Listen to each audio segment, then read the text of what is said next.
santun yang menjadi pemimpin yang berakhlak karimah, yang mempunyai landasan ajaran yang luas sehingga memimpin masyarakat dengan amanah.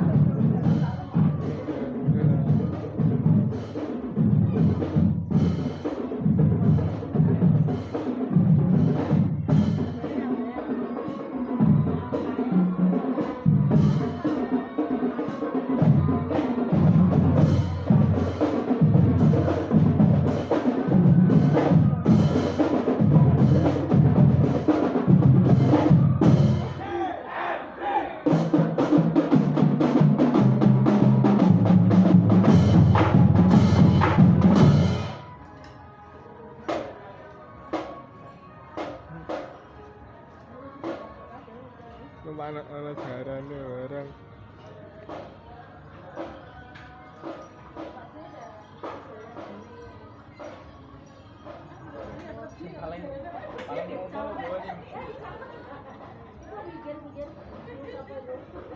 Mandek.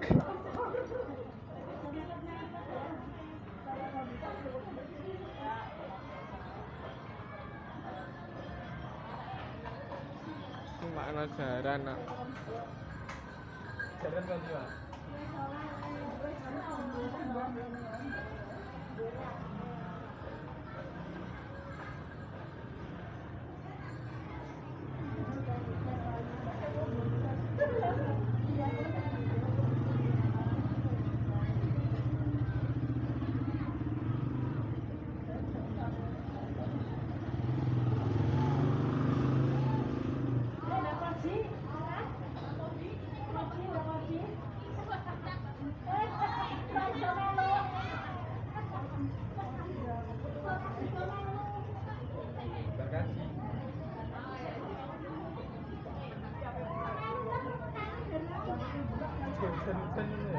Ngancen nek dadu tenten. Melok.